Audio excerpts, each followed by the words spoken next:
1901 का वक्त था।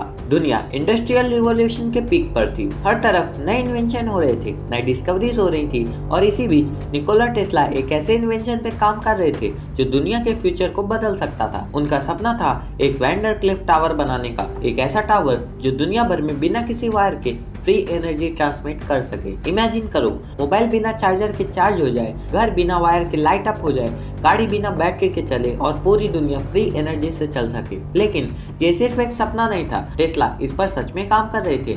उन्होंने लॉन्ग आइलैंड न्यूयॉर्क में एक 187 फीट लंबा टावर बनाया जो आयनोस्फीयर के थ्रू वायरलेस इलेक्ट्रिसिटी भेजने के लिए डिजाइन किया गया था। ये एक प्योरली साइंटिफिक और फ्यूचरिस्टिक टेक्नोलॉजी थी जो आज भी पॉसिबल नहीं लगती।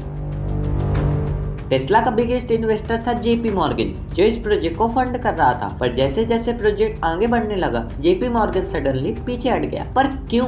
क्या ये सिर्फ एक फाइनेंशियल डिसीजन था या इसके पीछे कोई बड़ा सा राज था? जेपी मॉर्गन का बिगेस्ट बिजनेस था कॉपर वायर्स का, और अगर टेस्ला का वैंडरक्लिफ टावर सक्सेसफुल हो जाता तो दुनिया को कॉपर वायर्स की जरूरत ही नहीं पड़ती। जेपी मॉर्गन को एक बात समझ आ गई थी, अगर एनर्जी फ्री हो गई तो लोग उसके लिए पैसे क्यों देंगे, और अगर कोई पैसे नहीं देगा तो बिजनेस आगे कैसे चलेगा। और फिर टेस्ला की फंडिंग सडनली रोक दी गई। और सिर्फ इतना ही नहीं, टेस्ला का पूरा लैब एक आग में जल गया। उनके ब्लूप्रिंट्स और नोट्स मिस्ट्री तरीके से खो गए। वैंडरक्लिफ टावर डिस्ट्रॉय कर दिया गया। टेस्ला का सपना जो दुनिया को बदल सकता था, एक बड़ी साजिश का शिकार हो गया।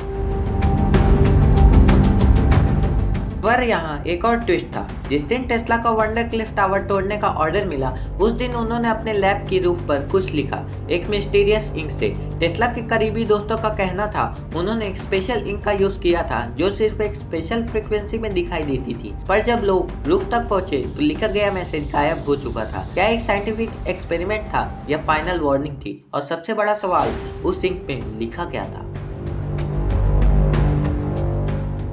वैंडरक्लिफ टावर का आइडिया खत्म होने के बाद भी टेस्ला रुके नहीं। उन्होंने एक और सीक्रेट प्रोजेक्ट पर काम किया, टेस्ला ऑस्किलेटर। ये एक छोटी सी डिवाइस थी जो अर्थ की नेचुरल वाइब्रेशन को एम्पलीफाई करके अनलिमिटेड एनर्जी बना सकती थी।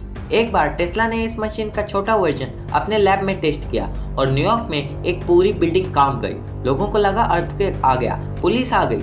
पर जब तक वो टेस्ला के लैब पहुंची, टेस्ला ने वो मशीन तोड़ दी थी। टेस्ला का कहना था अगर ये मशीन बड़े साइज में बन जाए तो पूरे सिटीज को पावर दे सकती थी। पर जैसे टेस्ला ने ये आइडिया प्रेजेंट किया, उन्हें कभी भी फंडिंग नहीं मिली। 1943 में जब टेस्ला की मिस्टीरियस मौत हुई तो यूएस गवर्नमेंट ने उनके सभी पेपर्स और इन्वेंशन सीज कर ली। टेस्ला के नोटबुक कहाँ गए? क्या उनके ऑस्किलेटर सच में अनलिमिटेड एनर्जी सोर्स थे?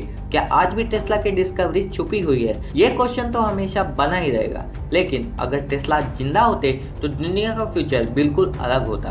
अगर आपको ये वीडियो माइंड ब्लोइंग लगी हो तो लाइक करो और ऐसे ही सीक्रेट जानने के लिए सब्सक्राइब करो।